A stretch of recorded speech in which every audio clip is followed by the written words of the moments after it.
দর্শক স্বাগত। আজ আন্তর্জাতিক অভিবাসী দিবস 2020। প্রতি বছর নানা আয়োজনের মধ্য দিয়ে বিশ্বব্যাপী এই দিবসটি পালিত হয়ে থাকে। এবারের আন্তর্জাতিক প্রতিপাদ্য নির্ধারণ করা হয়েছে রিইমাজিনিং হিউম্যান মোবিলিটি। পাশাপাশি নিরাপদ ও নিয়মিত অভিবাসন নিশ্চিতে দেশীয় প্রতিপাদ্য নির্ধারণ করা হয়েছে মুজিব বর্ষের আহ্বান দক্ষ হয়ে বিদেশ যান। আমরা এমন এক সময় দর্শক এই দিবসটি পালন করছি যখন সারা বিশ্ব মহামারী করোনায় আক্রান্ত। সেই কোভিড-19 প্রভাব ফেলেছে অভিবাসন খাতেও, জানিয়ে প্রতিনিয়ত তৈরি হচ্ছে নিত্য নতুন চ্যালেঞ্জ। এমন প্রেক্ষাপটে দাঁড়িয়ে কোরিয়া ইন্টারন্যাশনাল কোঅপারেশন এজেন্সি কোইকা এর সহায়তায় আন্তর্জাতিক অভিবাসন সংস্থা IOM ও যমুনা টেলিভিশনের বিশেষ আয়োজন মাইগ্রেশন চ্যালেঞ্জেস ডিউরিং কোভিড-19 বা করোনাকালীন অভিবাসন চ্যালেঞ্জ নিয়ে আপনাদের সাথে আছি আমি আহমেদ রেজা। দর্শক, আলোচনার জন্য আজ আমাদের স্টুডিওতে হাজির হয়েছেন আমাদের কয়েকজন অতিথি। আমি শুরুতেই পরিচয় করে দিতে চাচ্ছি ডক্টর আহমেদ মনিরুস-সালেহীন, মাননীয় সচিব, প্রবাসী কল্যাণ ও বৈদেশিক কর্মসংস্থান মন্ত্রণালয়। তারপরেই রয়েছেন শহীদুল হক, সাবেক পররাষ্ট্র সচিব, and we have a very special guest among us, mister গিওর্গি Gigauri, mission chief IOM Bangladesh. আপনাদের সবাইকে স্বাগত। সাথে সাথে আমাদের সাথে দর্শক ভার্চুয়ালভাবে যুক্ত হবেন সুমাইয়া ইসলাম, সভাপতি, বাংলাদেশ নারী শ্রমিক কেন্দ্র। দর্শক, আমরা শুরুটা করতে চাই করোনাকালীন সময়ে অভিবাসনের যে পরিস্থিতি সেটি। শহীদুল হক স্যার, আপনাকে দিয়ে আমি শুরুটা করতে চাই। করোনাকালীন সময়ে আসলে যেই অভিবাসনের কথা আমরা বললাম, যেটি একটি চ্যালেঞ্জ তৈরি করেছে সারা বিশ্বেই মূলত অভিবাসনের প্রেক্ষাপট অনুযায়ী, সেটি আসলে আপনি কেমন দেখছেন? যেহেতু আপনি অনেক জানেন, বিষয়গুলো নিয়ে অনেক পড়াশোনা করেন স্যার, শুরু করতে সেই কারণে আপনাকে দিয়ে শুরুটা করতে চাই। কেমন দেখছেন অভিবাসন? ধন্যবাদ। আপনার যমুনা টেলিভিশনকে কংগ্রেচুলেশনস যে ওনারা IOM এর সাথে মিলে এই অনুষ্ঠানটা করছে।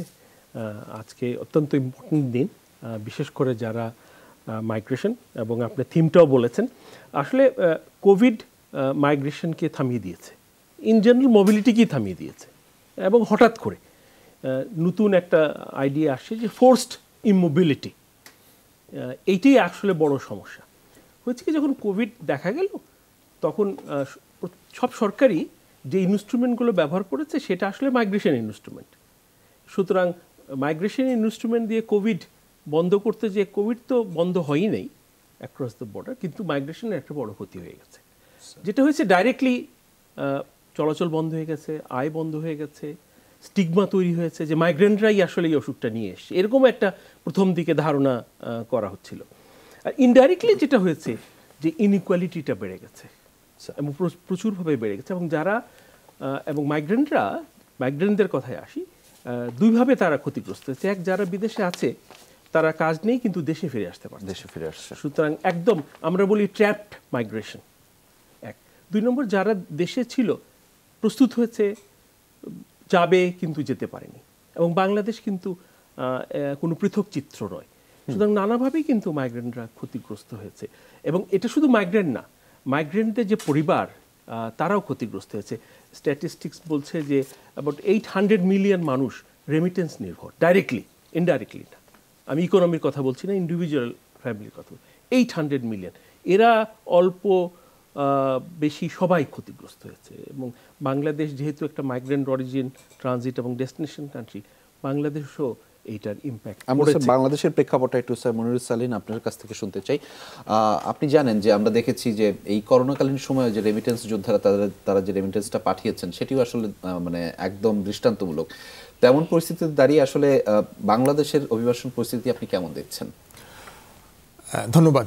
প্রথমেই আমি সুযোগ নিতে চাই আজকের এই আন্তর্জাতিক অভিবাসী দিবসে বিশ্বের বিভিন্ন প্রান্তে থাকা বাংলাদেশি শ্রমজীবী মানুষকে, আন্তর্জাতিক অভিবাসীদেরকে, and at the same time I would like to take this opportunity to thank International Organization for Migration and COICA for sponsoring this kind of program that you are hearing now. তো আপনি যেটা বলেছেন যে আমাদের ইতিমধ্যেই আমাদের সম্মানিত সাবেক পররাষ্ট্র সচিব যে কথাটা বলেছেন যে আসলেই হিউম্যান মোবিলিটি দারুণভাবে ব্যাহত হচ্ছে। আমরা এখন ওই ক্রাইসিসের ভেতর দিয়ে যাচ্ছি, এবং এর সাথে যে জিনিসটা আমাদের এখন পর্যন্ত পজিটিভ সেটি হচ্ছে যে আমাদের যে রেমিটেন্স ফ্লো এটি এখন পর্যন্ত অব্যাহত আছে। এটার একটা কারণ হচ্ছে যে আমাদের মানুষের যে কঠোর পরিশ্রম, তাদের দেশপ্রেম এবং সরকারের যে প্রণোদনা, সবগুলো একসাথে মিলিত হয়ে এই রেমিটেন্স ফ্লোটা অব্যাহত আছে। কিন্তু সামগ্রিকভাবে আমরা যদি কর্মসংস্থানের দিকটা দেখি, আমরা দেখছি যে সেখানে বড় ধরনের ঘাটতি তৈরি হয়েছে। আমরা মনে করছি যে এটা একটা নতুন চ্যালেঞ্জ, এটা একটা বড় চ্যালেঞ্জ, কিন্তু এটি আনসারমাউন্টেবল কোনো চ্যালেঞ্জ না। আমরা এই চ্যালেঞ্জ অতিক্রম করতে পারবো, কারণ নতুন বাস্তবতায় নতুন যে আমরা যেটাকে বলছি reimagining human mobility, that is to say আমাদেরকে হিউম্যান মোবিলিটিকে নতুন করে রিক্যালিব্রেট করতে হবে, রিপারপাস করতে হবে। সেটার সম্পর্কে আমরা সচেতন এবং সেটা আমরা করছি। কিভাবে করছি? আমরা মানুষকে দক্ষ করছি। নতুন নতুন যে ট্রেড আমাদের নতুন সময়ের জন্য প্রয়োজন হবে সেগুলোর জন্য তৈরি করছি। যারা ফিরে আসছেন তাদেরকে বাংলাদেশে পুনর্বাসিত করছি, রিইন্টিগ্রেট করছি। একই সাথে তাদেরকে নতুন কিছু দক্ষতা বা তারা যে দক্ষতা অর্জন করেছেন সেই দক্ষতার সার্টিফিকেশন দিচ্ছি। আমরা একদিকে আমাদের কিছু দরজা বন্ধ হচ্ছে কিন্তু নতুন কিছু জানলা খুলে যাচ্ছে, আমরা সেই সুযোগগুলোকে এক্সপ্লয়েট করার চেষ্টা করছি, সেই সুযোগগুলোকে গ্রহণ করার প্রশ্নটা হচ্ছে স্যার, বাংলাদেশের যে পরিস্থিতি, পুরো স্যার যেটা বললেন পুরো বিশ্বের পরিস্থিতিটাই খারাপ, সেক্ষেত্রে আমরা আসলে শঙ্কায় থাকবো কিনা, বা আমাদের আসলে ঠিক কোন কোন জায়গায় আরো বেশি নজর দেওয়া উচিত? আমার মনে হয় যে নজরটা আমাদেরকে দিতে হবে যে আমাদের কোয়ালিটি মাইগ্রেশন, আমরা যে কথাটা বলি, এবং আন্তর্জাতিক অভিবাসী দিবসের যে স্লোগানটা হচ্ছে যে সুষ্ঠু, নিরাপদ, নিয়মিত এবং দায়িত্বশীল অভিবাসন, orderly, save, regular and responsible migration, এইটাকে যদি আমরা এগিয়ে নিয়ে যেতে পারি এবং এটা নিয়ে যাওয়ার জন্য মানুষের সচেতনতা, দক্ষ জনশক্তি প্রেরণ করা, আমার মনে হয় যে এটার জন্য আপনি শুরুতেই বলেছেন যে আমাদের এবারের মুজিব বর্ষ, আমাদের স্লোগান হচ্ছে মুজিব বর্ষের আহ্বান, দক্ষ হয়ে বিদেশ যান। সো মাইগ্রেশনের নাম্বার ক্রাঞ্চিংটা না করে কত মানুষ বিদেশে পাঠালাম সেটা না পাঠিয়ে আমরা যদি বলতে পারি যে কত দক্ষ মানুষকে, দক্ষ জনশক্তিকে আমরা বিদেশ পাঠিয়েছি, সেটাকে যদি আমরা বড় করে দেখতে পারি, তাহলে আমার মনে হয় যে ক্রাইসিসগুলো আমরা এখন দেখতে পাচ্ছি এগুলোর অনেকটাই আগামীতে ইনশাল্লাহ কেটে যাবে এবং সেই লক্ষ্যে আমরা কাজ করছি। স্যার, আমরা যেটা জিজ্ঞেস করছিলাম স্যার, যে শঙ্কার মধ্যে বা আমরা কি খুব উদ্বিগ্ন থাকবো কিনা? আমি ব্যক্তিগতভাবে আশাবাদী মানুষ, কারণ হচ্ছে যে আমরা মনে করি যে করোনার এই দুঃসময় একসময় কেটে যাবে, আস্তে আস্তে কেটে যাবে। হিউম্যান মোবিলিটিতে বড় ধরনের যে আঘাত এসছে এটি কাটিয়ে উঠবো এবং মানুষের প্রয়োজন হবে বিশ্বের বিভিন্ন দেশে, এবং সেই চক্রে আপনারাও জানেন যে একদিকে আমরা নতুন নতুন কিছু শ্রমবাজার তৈরি হচ্ছে। এই জন্য আমি খুব বেশি মাত্রায় শঙ্কিত না। আমি মনে করি যে হ্যাঁ, একটা ধাক্কা আসছে কিন্তু এই ধাক্কাটা আমরা কাটিয়ে উঠবো আমাদের বিভিন্ন কৌশলের কারণে। আমাদের দেশের যে জনমিতিক সুবিধা, সেই সুবিধাটাকে যদি আমরা কাজে লাগাতে পারি এবং লাগাচ্ছি, ইনশাল্লাহ আমরা ভালো করব। আমি খুব বেশি নিরাশ নই। আমরা স্যার আশাবাদী। সেই পরিস্থিতিটা আসলে কেমন থাকে? Gregory, it's time to you. That's what changes do you see around the world in context of migration? Well, we have never experienced the spread of a virus in the history of humanity that happened so fast, because in a globalized world now we travel, and as the virus spread, everyone was in a shock. So to this day what we're seeing is restrictions on an unprecedented level, and every country has been affected. So let's remember, this is not just an economic crisis, it's a social crisis, it's a psychological crisis, and it's also a personal crisis. It's affecting people at every level and not just migrants. So what we're seeing is restrictions and limitations that's affecting every part of our lives, and naturally it's having a serious impact. As I was asking to him that is there any tension about Bangladesh migrants? Of course, migrants are severely affected. Even though, for example, we're not seeing a serious change in their remittances, it is going to happen. Let's remember, as soon as somebody loses their opportunities for livelihood abroad, they're no longer able to send money back, they're no longer able to save. And it's not just affecting them, it's affecting the whole household. So what does the future like for those people? That's what we have to answer. নিশ্চয়ই সেই জায়গাটাতে আমাদেরও আসলে শঙ্কার জায়গা রয়েছে, যেটি স্যারও বলছিলেন। তবে আমরা খুবই আশাবাদী। সুমাইয়া আপা, আপনাকে আসলে যুক্ত করতে চাই আমরা। আমাদের সাথে একজন অতিথি যুক্ত হবেন ভার্চুয়ালি, আমরা তাকে যুক্ত করতে চাই। সুমাইয়া আপা, নিশ্চয়ই আপনি আমাকে শুনতে পাচ্ছেন? জি, শুনতে পাচ্ছি। আসসালামু আলাইকুম। জি, ওয়ালাইকুম আসসালাম। আপা, আমরা একটু বলতে চাই যে একদম একটা পরিসংখ্যান থেকে শুরু করতে চাই যে গত কয়েক মাসে 3,26,000, অর্থাৎ এপ্রিল থেকে নভেম্বর পর্যন্ত প্রায় 3.25 লাখেরও বেশি প্রবাসী ফিরেছে, যাদের মধ্যে অনেক নারী শ্রমিক আছে। করোনাকালীন সময়ে নারী শ্রমিক পাঠানো কিংবা তাদের টিকে থাকায় অনেকটা কঠিন পথ তৈরি হলো। আমরা আসলে সেটাই মনে করছি, কিংবা পরিসংখ্যান সেটাই বলে। আপনি আসলে যেহেতু কাজ করেন এই বিষয়টি নিয়ে সরাসরি, আপনার কি মনে হয়? আসসালামু আলাইকুম। আজকে এই আন্তর্জাতিক অভিবাসী দিবসে আপনাদের মাধ্যমে দেশে এবং বিদেশে সকল শ্রমিকের প্রতি শ্রদ্ধা জানাচ্ছি। ধন্যবাদ আইওএম এবং কৈকা যারা এই প্রোগ্রামটার আয়োজন করেছে। প্রথমে যেটা বলতে চাই যে আপনি যে পরিসংখ্যানটা বলছেন এটা খুব বেশি অ্যালার্মিং চিত্র নয়। আমরা যদি অন্যান্য সেন্ডিং কান্ট্রি গুলোকে দেখি, তাদেরও যেভাবে করে ফিরেছে সেখানে আমাদের শ্রমিক যারা ফিরে এসেছে, এটা নিয়মিত ফেরার সাথে কিছুটা যুক্ত হয়েছে। আর নারীদের জন্য এটা মোটেই অ্যালার্মিং না।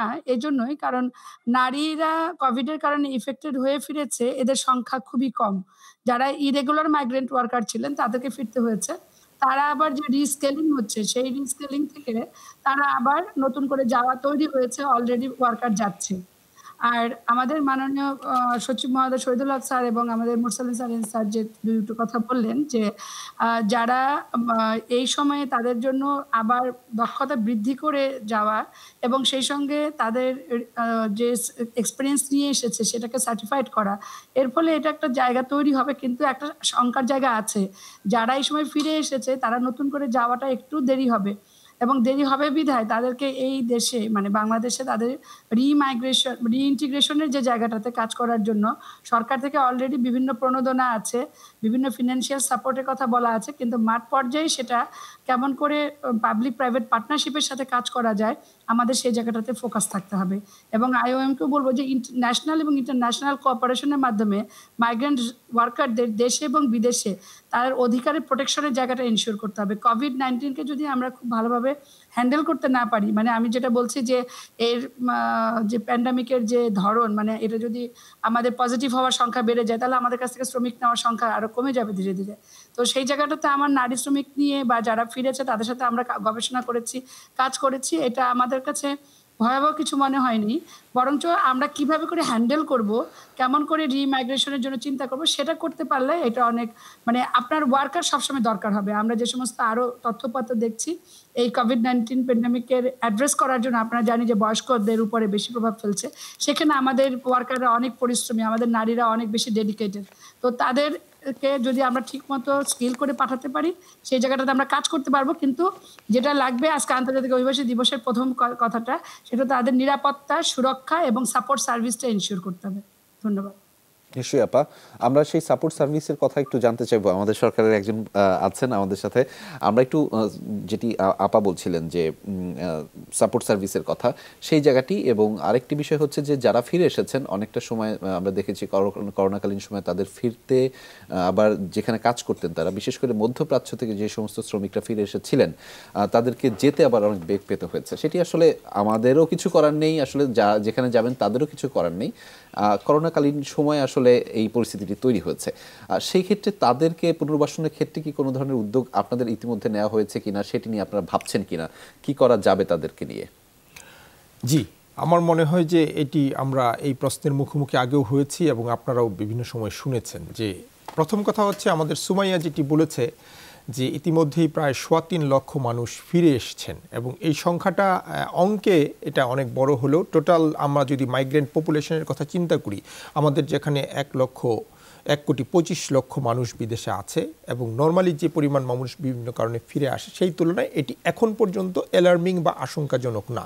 তো যারা ফিরে এসেছেন বিভিন্ন কারণে, যারা একেবারেই যাদেরকে আমরা রিটার্নি মাইগ্রেন্ট বলতে পারি, তাদের জন্য সরকার ইতিমধ্যেই ৭০০ কোটি টাকার একটা সফট প্যাকেজ ঘোষণা করেছেন, যেটা আমরা লোন প্যাকেজ বলছি, এবং সেখান থেকে ইতিমধ্যেই প্রবাসী কল্যাণ ব্যাংকের মাধ্যমে তাদেরকে সেই বিনিয়োগ ঋণ দেওয়া হচ্ছে। একটাতে দেওয়া হচ্ছে মাত্র ৪% সুদে, আরেকটাতে দেওয়া হচ্ছে ৭ এবং ৯% সুদে, এবং এটি ক্রমশ জনপ্রিয় হচ্ছে মানুষ যারা ফিরে এসেছেন তাদের জন্য। আরেকটা হচ্ছে যে যারা আটকে এসেছেন, যারা ছুটিতে এসেছিলেন এবং কোনো কারণে যারা বিদেশে যেতে পারছেন না, তারা হচ্ছেন আরেকটা সেগমেন্ট যারা এফেক্টেড হয়েছেন এই করোনার কারণে। তাদের জন্য আমরা ইতিমধ্যেই মানে আমাদের মন্ত্রণালয়, প্রবাসী কল্যাণ ও বৈদেশিক কর্মসংস্থান মন্ত্রণালয় এবং প্রবাসী পররাষ্ট্র মন্ত্রণালয়, মূলত এই দুইটা মন্ত্রণালয়ের যৌথ উদ্যোগে কিছু কূটনৈতিক প্রচেষ্টা হয়েছে এবং সেগুলো যথেষ্ট সফল হয়েছে, যার জন্য আটকে পড়াদের মধ্যে অনেকেই আবার যাওয়া শুরু করেছেন। এবং আমরা আমাদের যে সহযোগী রাষ্ট্র আছেন, বন্ধু রাষ্ট্র আছেন, তাদের কাছ থেকে এই কমিটমেন্ট পাচ্ছি যে সিচুয়েশন যত তাড়াতাড়ি ভালো হবে এই যাওয়ার হারটা আরও বেশি হবে। এবং আরেকটা সেক্টর হচ্ছে যারা এসে অর্থনৈতিক রিইন্টিগ্রেশনের পাশাপাশি সামাজিক রিইন্টিগ্রেশন বা যেটা সুমাইয়া বললেন যে রিমাইগ্রেশনটা কিভাবে করা যায়, তাদেরকে আমরা উপযুক্ত ট্রেনিং দেওয়া। তারা যে 15 বছর 16 বছর ধরে বিদেশে ছিলেন বা 10 বছর ধরে বিদেশে ছিলেন, সেই তাদের যে এক্সপার্টাইজকে কীভাবে আমরা রেকগনাইজ করতে পারি, আমরা যেটাকে বলছি যে রেকগনিশন অফ প্রায়র লার্নিং, এটাও আমরা দিচ্ছি। আমাদের অ্যাপ্রোচ হচ্ছে সাপোর্ট সার্ভিস, সরকারের মূল যে দায়িত্ব সেটি হচ্ছে অনুঘটক হিসেবে, ফেসিলিটেটর হিসেবে কাজ করা। সেই দায়িত্বটি আমরা পালন করছি। আমাদের উদ্দেশ্য হচ্ছে হোল অফ গভর্নমেন্ট অ্যাপ্রোচ এবং হোল অফ সোসাইটি অ্যাপ্রোচ, যেখানে আমাদের বিভিন্ন সরকারের বিভিন্ন মন্ত্রণালয় বিভাগ আছে।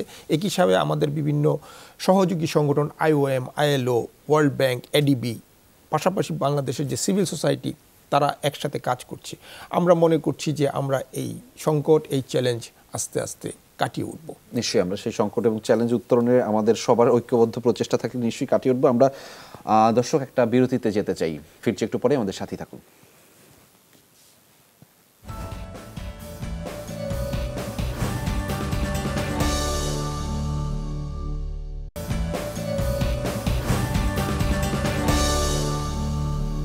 দর্শক আবারও স্বাগত জানাচ্ছি আমাদের এই আয়োজনে। আমরা আলোচনা করছিলাম মাইগ্রেশন চ্যালেঞ্জেস ডিউরিং কোভিড-19 নিয়ে। আমরা সেই বিষয় নিয়ে কথা বলছিলাম। স্যার, শহীদুল হক স্যার, আপনার কাছে ফিরতে চাই। আমরা বিরতির আগে কথা বলছিলাম আসলে যে বাংলা এই অভিবাসন পরিস্থিতিতে এবং সেটি করোনাকালীন সময়ে কেমন করে প্রভাব ফেলে, এবং সেই জায়গা থেকে আপনি একটু আগেই মনিরুল সালেম বলছিলেন যে আমাদের যে প্রবাসীরা ফিরে এসেছিলেন মূলত কোভিডকালীন সময়ে, তাদের যাওয়াটা একটু বেগ পেতে হচ্ছে। আমার প্রশ্নটি স্যার আপনার কাছে এইরকম যে এই করোনা পরিস্থিতি পুরো বিশ্বেরই তো আসলে নিয়মটা বদলে দিয়েছে। সেই নিয়মের জায়গা থেকে আমরা কি আসলে আমরা যেভাবে শ্রমিক পাঠাই যেই নিয়ম মেনে কিংবা যেই পদ্ধতিতে, সেই পদ্ধতিগুলোতে কি পরিবর্তন আনার দরকার আছে কিনা, আপনি কি মনে করেন স্যার? অত্যন্ত সুন্দর একটা প্রশ্ন করেছেন, ভেরি রিলেভেন্ট। আসলে মাইগ্রেশন ব্যবস্থা গ্লোবালি একটা স্ট্যাটিক অবস্থায় এসেছিল এবং it was getting more solidified because of the compact and other things. হঠাৎ করে এটা ভেঙে পড়েছে, এবং ভেঙে পড়ায় ন্যাচারালি অন্যান্য অনেক সিস্টেমই ভেঙে পড়েছে, এইটাও ভেঙে পড়েছে আমি মনে করি। কিন্তু ভেঙে পড়লে এটা একটা অপরচুনিটি তৈরি করেছে যে সারা পৃথিবী আবার নতুন করে চিন্তা করছে যে কিভাবে এই ব্যবস্থাটাকে আরও সলিড করা যায়। এবং আমি ডক্টর সালেহিনকে কংগ্রেচুলেট করি যে উনি একটা ভালো কথা বলেছেন, সেটা হলো যে কোয়ালিটি মাইগ্রেশন, বাংলাদেশ কোয়ালিটি মাইগ্রেশনের দিকে তাকাবে। আমার মনে হয় ওই কোয়ালিটি শব্দটার মধ্যেই লুকিয়ে আছে যে আমরা কিভাবে পোস্ট কোভিডে মাইগ্রেশনটাকে ম্যানেজ করব। আপনি একদম ঠিক বলেছেন যে ওই গতানুগতিক, আপনি গ্রামের থেকে আসলেন, টিকিট করলেন, কিছু টাকা দিলেন আর বাইরে চলে গেলেন, এই এই এই জায়গা থেকে আমাদেরকে বেরিয়ে আসতে হবে। এবং এটা কিন্তু একটা পারসেপশন হয়ে গেছে আমাদের সোসাইটাল লেভেলে, হ্যাঁ, যে টিকিট করে গেলেই আমি ওখানে চাকরি পাবো। That's not reality.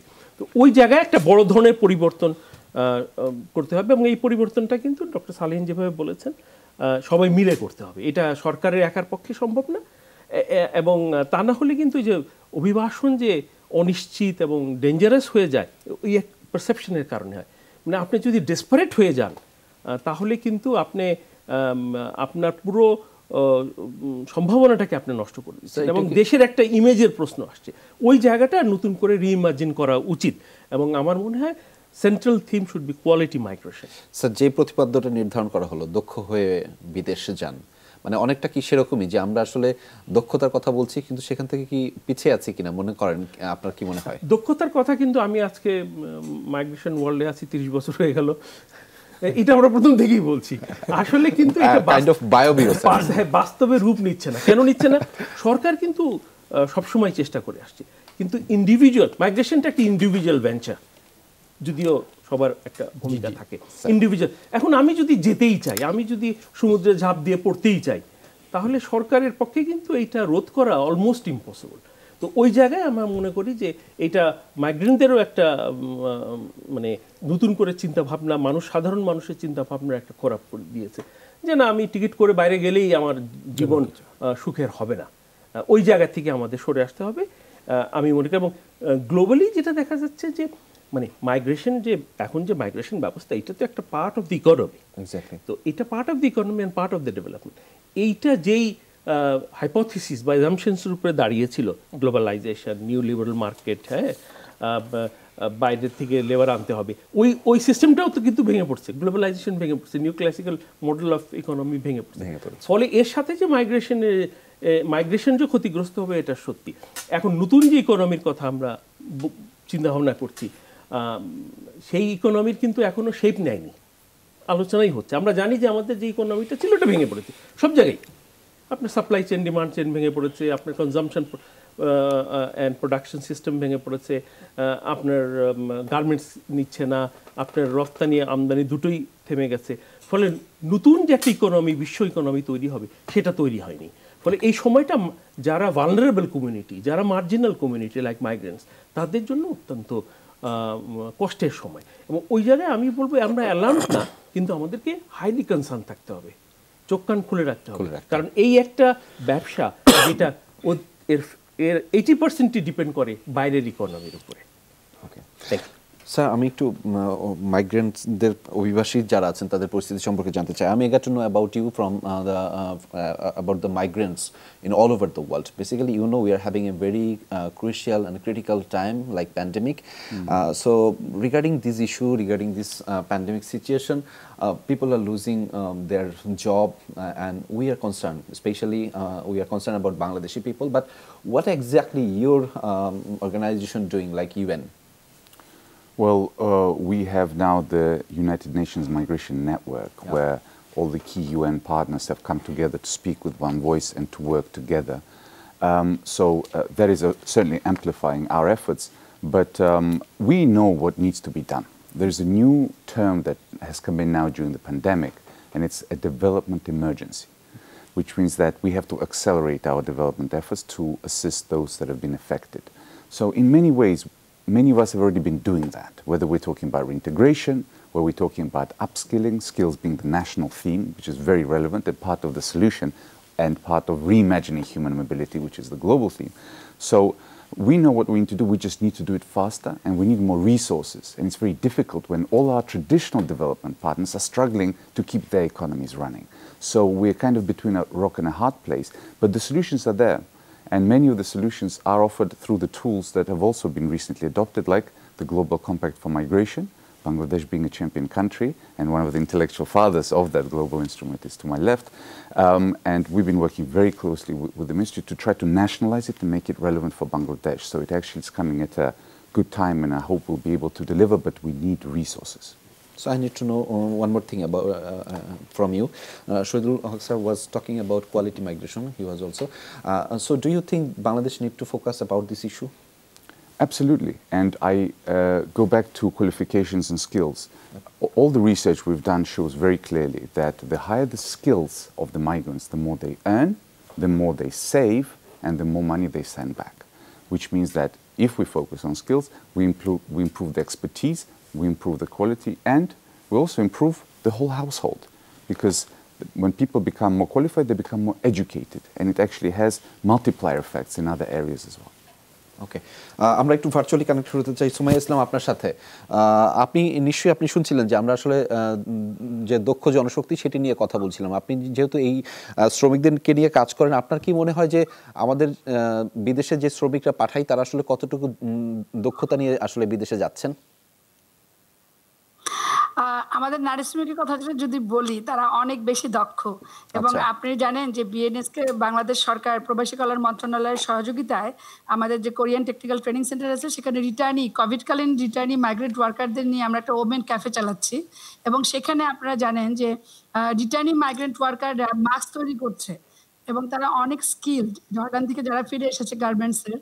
এবং আমাদের এই কোভিডকালীন সময়ে ফিরে আসা অনেক ওয়ার্কারকে আমরা বিভিন্ন বাড়িতে বয়স্কদের নার্সিং করার জন্য দিয়েছি, এবং তারা ভালো করছে।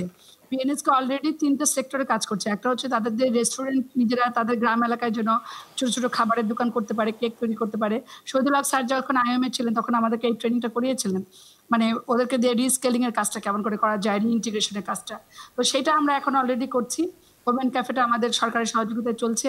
আমরা যে মাস্ক তৈরি করেছি, আপনি জানেন ইউএন হেডকোয়ার্টার, মানে বাংলাদেশে ইউএন আমাদের এই রিটার্নি মাইগ্রেন্ট ওয়ার্কারের তৈরি মাস্ক নিয়েছে। এবং আমাদের কোয়ালিটিটার কথা যেটা বললেন আপনি, আমাদের মাইগ্রেন্ট ওয়ার্কাররা, আমি নারী পুরুষ সবার কথা বলবো, তারা অনেক স্কিল। যে বিষয়টা একটা ইম্পর্টেন্ট বিষয় আমাদের মাননীয় সচিব মহোদয় বলেছেন, এবং শহীদুল হক স্যারও বলেছেন যে টিকিট কাটলাম চলে যাব, এই জায়গা থেকে সরে আসতে হবে। কিন্তু সরে আসার কাজটা কিন্তু পুরাটাই দালাল নির্ভর। সেখানে কি করে ডাটাবেস করে এবং কেমন করে একদম মাঠ পর্যায়ে তাদের কাছে তথ্যটা পৌঁছে দিতে পারি, সেটা অনেক ইম্পর্টেন্ট ব্যাপার। কারণ এক্সপ্লয়টেশন এবং টাকার খেলাটা চলে কিন্তু রিক্রুটিং এজেন্সি এবং দালালের মাঝখানে গ্রামে বসে। তো এখন এখানে সরকার এবং আন্তঃ মন্ত্রণালয় কিভাবে করে এই তথ্য, এবং ইভেন IOM আছে, আজকে ইভেন আমাদের সঙ্গে আছে, তারা কিভাবে করে এই রিক্রুটিং এই অভিবাসনের মধ্যে যে টাকার খেলা, এক্সপ্লয়টেশন এবং শোষণ প্রক্রিয়া, এটাকে বন্ধ করে কেমন করে মাঠ পর্যায়ে সঠিক তথ্য আমরা দিতে পারি, সেটাকে একটা জায়গাতে আমাদের নিয়ে যেতে হবে। তাহলে যেটা হবে যে আমাদের শ্রমিক কিন্তু দক্ষ এবং তারা কিন্তু বিদেশে যে ভালো পারফর্ম করে, এটা কিন্তু অলরেডি রিকগনাইজড। কিন্তু আমাদের যে সমস্যাটা হয়, দালাল যেহেতু ভিসা সেল করে, সে বিভিন্ন ফলস স্বপ্ন দেখায়, যে এক্সপার্ট না তাকে নিয়ে চলে যায়। তো সেই জায়গাগুলোতে আমাদের অনেক বেশি ফোকাস থাকতে হবে এবং সেটার জন্য একার সরকারের পক্ষে সম্ভব না। পাবলিক প্রাইভেট পার্টনারশিপ এবং অন্যান্য যে সমস্ত সংগঠন আছে বা অন্য মন্ত্রণালয় যারা আছে, তাদের মাধ্যমে এই কাজটাকে করতে হবে এবং নারী এবং পুরুষ সকলের অধিকার রক্ষার জায়গাটাকে নিশ্চিত করতে হবে।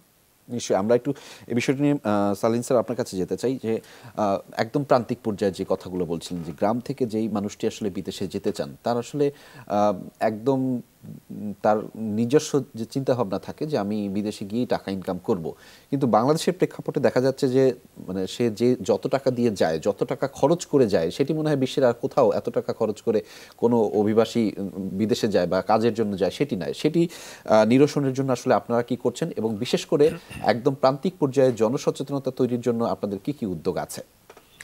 জি, আবার ধন্যবাদ। খুবই প্রাসঙ্গিক কিছু বিষয়ে আমরা কথা বলছি। একটা যেটা বলেছেন, I would like to refer to what mister G G has already mention, the importance of skill development. দক্ষতা আমাদেরকে কিভাবে কি কি বেনিফিট দেয় উনি এটা বলেছেন। নাম্বার ওয়ান হচ্ছে যে এটি আমাদের এমপ্লয়াবিলিটি বাড়ায়, এটি আমাদের বেশি আর্ন করার সুযোগ দেয়, এবং এটার সাথে সাথে আরেকটা যে জিনিস আছে সেটি হচ্ছে that is perhaps more important than anything else, সেটি হচ্ছে এটা আমাদের ভালনারেবিলিটি রিডিউস করে। আমরা যদি স্কিল হই তাহলে উই বিকাম লেস ভালনারেবল। আজকের এই সময়ে যখন আমরা কথা বলছি কোভিড সিচুয়েশনে, দেশে বা বিদেশে অদক্ষ শ্রমিকরা বেশি ভালনারেবল সিচুয়েশনের মুখোমুখি হচ্ছে।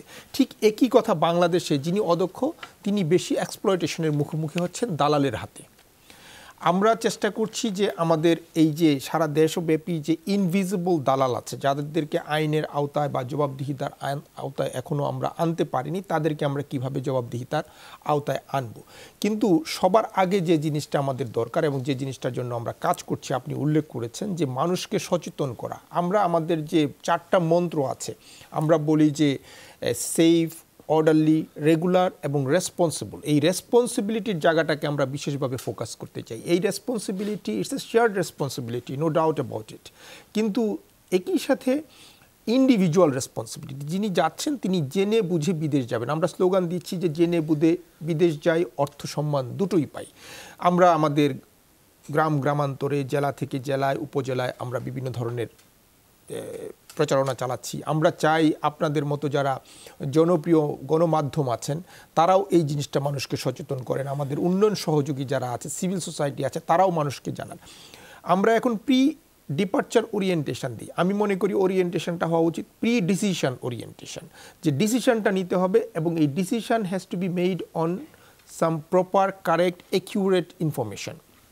সেটাকে আমরা ডিসেমিনেট করতে চাচ্ছি। এবং এটা যদি আমরা সম্মিলিতভাবে করি, এই শেয়ার্ড রেসপন্সিবিলিটি এবং ইন্ডিভিজুয়াল রেসপন্সিবিলিটি যদি আমরা করতে পারি, তাহলে আমরা দক্ষ হব।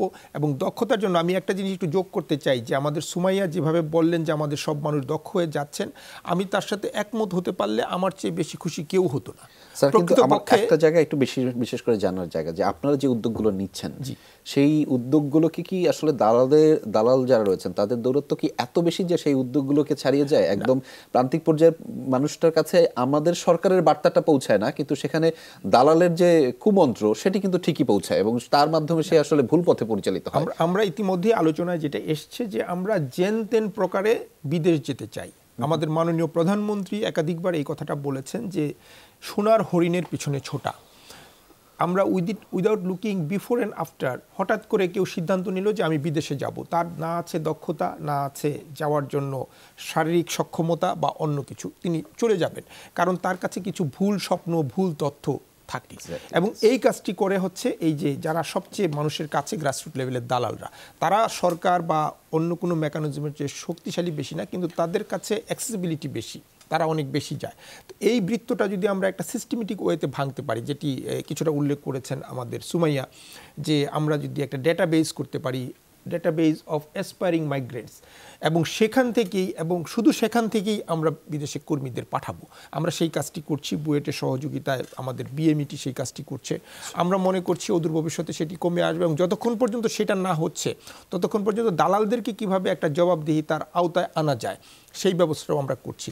আমরা আশা করছি যে আগামী অভিবাসন আন্তর্জাতিক অভিবাসন দিবসে থিংস উইল বি ডিফারেন্ট, অন্তত এই দালাল বা এই মানুষকে সচেতন করার এই জায়গাগুলোতে। দর্শক, আমরা আরো আলোচনা করব যেখানে অনিরাপদ অবৈধ অভিবাসন কিংবা মানব পাচার রোধে কি কি করার বিষয় আছে সেগুলো নিয়ে আলোচনা করব। তবে এই বিষয়ে আলোচনার আগে আমরা এই মুহূর্তে একটা বিরতিতে যেতে চাই।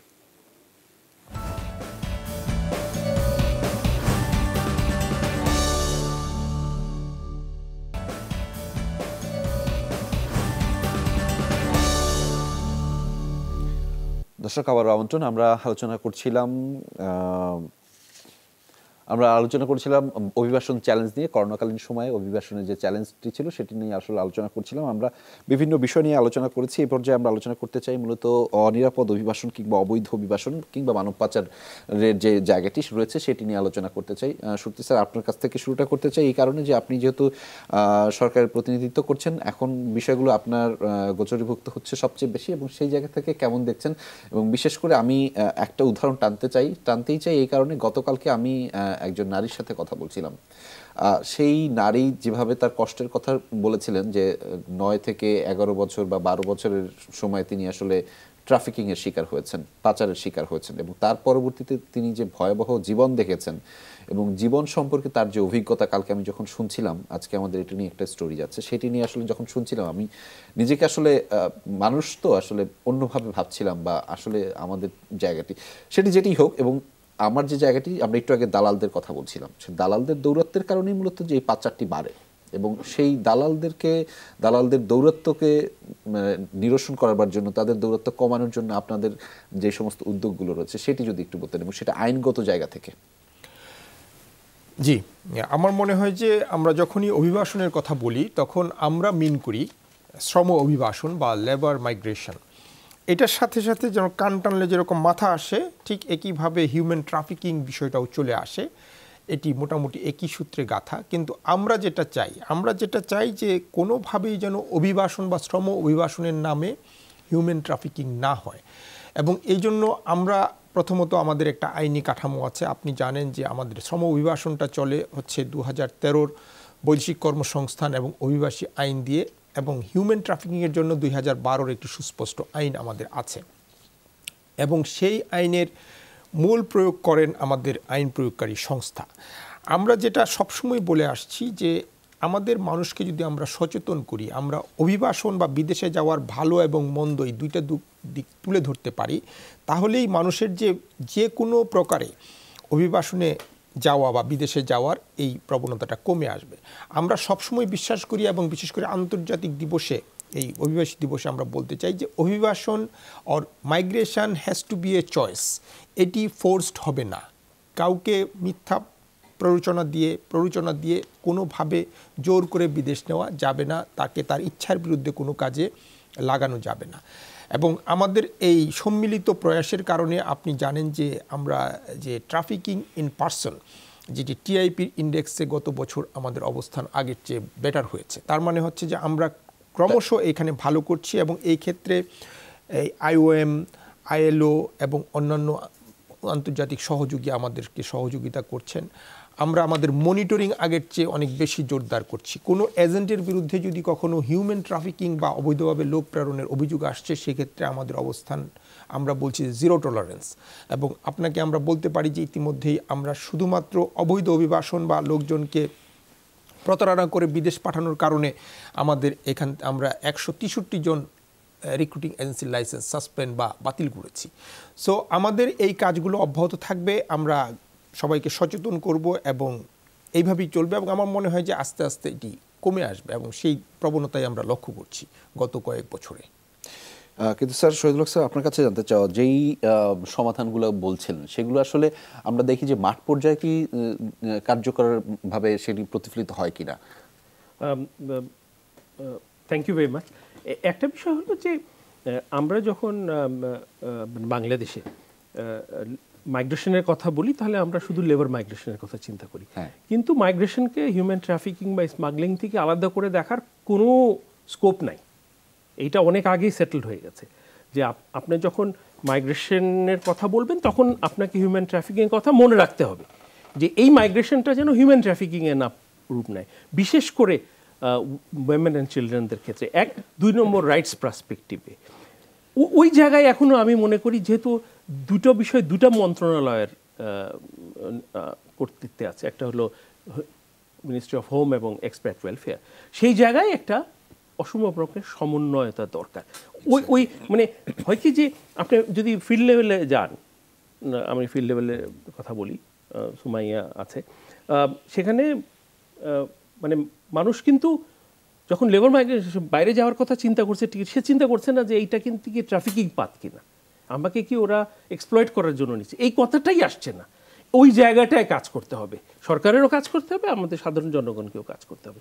2 নম্বর কথা হলো যে আমি যেহেতু আমাদের আইওএম কলিগ আছেন, জাস্ট টু রেফার টু ইট, আইওএম কিন্তু অনেক আগেই, আইওএম একটা লিডিং অর্গানাইজেশন হিসেবে মাইগ্রেশন নিয়ে কথা বলতো, কিন্তু আইওএম আজ থেকে 30 বছর আগে রিয়েলাইজ করেছে যে মাইগ্রেশনটা কি সেফ না আনসেফ, এই জিনিসটা আইওএম নিয়ে এসছে। কারণ আপনি জানেন ইউএন সিস্টেমে কিন্তু ইউএনওডিসি আছে যারা হিউম্যান ট্রাফিকিং নিয়ে কাজ করে। মাইগ্রেশন বলে আইওএম বলেছে না না না, আমাদের জন্য হিউম্যান ট্রাফিকিং ইকুয়ালি ইম্পর্টেন্ট, কারণ হিউম্যান ট্রাফিকিং বাড়লে migration will be at risk. এই একটা স্ট্রাকচারাল পরিবর্তন আসা দরকার। আপনি জানেন স্যার, এই কোভিডকালীন সময়ে ধরেন যে সময় সব জায়গা থেকে বিমান চলাচল বন্ধ, সে সময় 63 নারীর মরদেহ কিন্তু এসেছে বাংলাদেশে, খুবই মানে অ্যালার্মিং, দুঃখজনক। এবং সেটা নিয়ে এই যে নির্যাতনের কবলে পড়ে তারা যে তাদের মরদেহগুলো আসছে, কিংবা অনেক নারী কিন্তু ফিরে আসছে, অধিকাংশের বক্তব্যই এটি ছিল যে তারা আসলে বৈধভাবে কিংবা নিরাপদ যে অভিবাসনের কথা বলি আমরা, সেটি আসলে তারা নিশ্চিত করেননি। আমি অনেক ক্ষেত্রেই একমত, কারণ যে এজেন্টগুলোর কথা বা দালালদের কথা বললে, এরা কিন্তু আপনি আত্মীয় স্বজন, কিন্তু দালাল বলে অ্যাবস্ট্রাক্ট কোনো কিছু নাই। তো সে এসে চাচা এসে বলল, বাবা সৌদি আরবে একটা ভালো চাকরি আছে, তুমি যাও। তো ন্যাচারালি তো ছোটবেলা থেকে চাচাকে দেখছে, চাচার কথা বিশ্বাস করছে এবং সে চলে যাচ্ছে। ওই জায়গায় একটা ইন্টারভেনশন আমাদের করতে হবে যে চাচা could also be rapist, simple as that. রেপের আলোচনায় যেটা এখন আসছে যে it is your immediate members who could be raping you. মাইগ্রেশনের ক্ষেত্রেও আপনার ইমিডিয়েট যারা, তারাই হয়তো আপনাকে এক্সপ্লয়েট করছে, ওইটাও আপনি সজাগ থাকেন। Well, I'm eager to know about GCM. How GCM can encourage Bangladesh to recover the migration management and related economy? Well, GCM, even though it's soft law, is unique in a sense that it is the first time where the Global South and the Global North has come together to speak about migrant rights. That's the foundation. It's a rights-based document, even though it is soft law. So it has 23 objectives, and it offers solutions.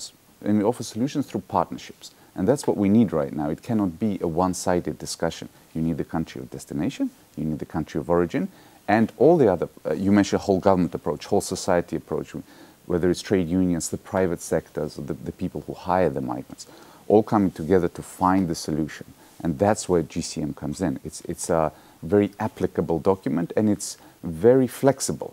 It's because each country has to nationalize it in a way that's relevant for them. We were having a discussion recently. If you look at Asia Pacific, how can you compare the realities of Bangladesh and Kiribati, for example, right? Very different. But GCM can be applied equally effectively in both contexts. Well, আমাদের সাথে যুক্ত আছেন সুমাইয়া আপা। সুমাইয়া আপা, আমরা আপনার কাছে ফিরতে চাই, নিশ্চয়ই আপনি আমাকে শুনছেন। আমার আপনার কাছে জানতে চাওয়া যে আমরা যে অনিরাপদ অভিবাসনের কথা বলছি কিংবা অবৈধ অভিবাসনের কথা বলছি, সেটি নিয়ে নিশ্চয়ই আপনিও উদ্বিগ্ন। সেই জায়গা থেকে আসলে মাঠ পর্যায়ে যেহেতু কাজ করেন, তাদের কথাটা আসলে, তাদের ভাষ্যটা কি থাকে যারা ভুক্তভোগী হয়, 1-2 লাইনে যদি বলতে পারেন আপা। নিশ্চয়ই, ধন্যবাদ। বিষয়টা হচ্ছে যে আপনি অলরেডি মেনশন করেছেন যে আপনি ফিরে আসা নারী শ্রমিকের সাথে কথা বলেছেন। সেখানে যে বিষয়টা উঠে আসছে সেটা হলো যে তাদের সাথে মানে অভিবাসনের মধ্যে যে ট্রাফিকিংটা যুক্ত সেটা শহীদুল হক স্যার বলেছে, এবং সেটার জন্য যে ব্যবস্থা নেওয়া দরকার, যে অলরেডি আমাদের সচিব মহোদয় যেটা বললেন যে ওদেরকে রিক্রুটিং এজেন্সিকে ব্লক করা হয়েছে।